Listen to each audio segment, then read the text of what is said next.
Jel na Voráčka na druhou stranu a Voráček dává gól! Tak nakonec se ta akce povedla v opačném gardu a je to střelec Philadelphia Flyers Jakub Voráček. Varána, ještě puk ve hře a je to gól! Tak přeci jenom se Radim Vrbata dokázal prosadit na hraně brankoviště. Český tým podruhé využívá přesilovku a v polovině třetí třetiny vede 2-0. Voráček, dobře postavený, Hudlera, je to gól! Jiří Hudler tečoval těsně před Enrutem, využitá přesilovka, 9 sekund před návratem, jen Kruka, čase 32:40. Tam může Hudler dorážet a gól! Jiří Hudler využívá přesilovku. A co teď? Jirgl se natahoval po puku. A tady je úplně volný. A je to gól, vyrovnáno! Jiří Hudler volný před bránou a protlačil ten puk za čáru. 48 sekund před koncem druhé. Michal Kostra, gól! Tak, první český obránce, který se trefil na tomhle turnaji. Hudler proti Nilsenovi, Hudler se snaží Nilsena rozhýbat a je srovnáno! Pojď sem, kam jdeš, máš to tam. Navíc další pravák. Jo, je to tam.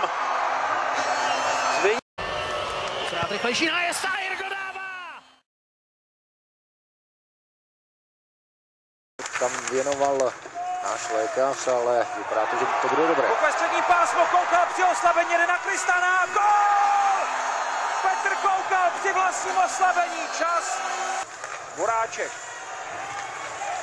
Šance pro Hudlera, gól! Hudler využívá přesilovku, 43 sekund před koncem první třetiny. Michálek, zkusil to gól!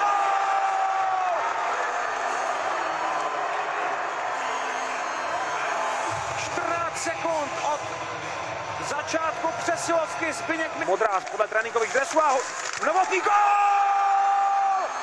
Jiří Novotný a Česko konečně vede o 2 góly. 4 minuty a 5 sekund před koncem. Hejda. A pěkná Hanzelovka, gól! Koukal! Vyrovnáno!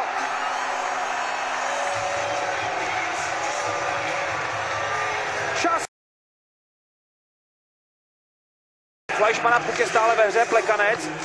Nakonec se rozhodl vypálit a ještě tam Fleischmann zkoušel to gól! Tomáš Fleischmann otevírá. Fleischmann se obtáčí pro brány, gól! Tak a trochu dál. Zemíku Helmy teď, ale šance, gól! Tlustý! Voráček už může vypálit, Volden vyráží. A ještě puk ve hře a gól! Martin Hanzal 4-0 v ponechané výhodě, čas.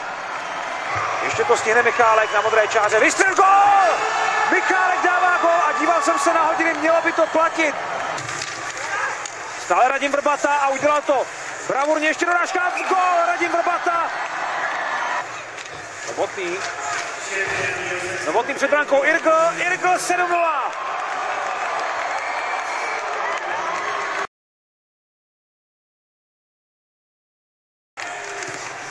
Zegra, ale bude mít opakovanou příležitost. Hudler znovu před brankou, ještě Kutlák! Gól! Kutlák proměňuje přesilovku. Jako žolíka ho teď vytáhl Alois Hadamčík na tuhle přesilovku. Za 2 třetiny si toho moc nezahrál.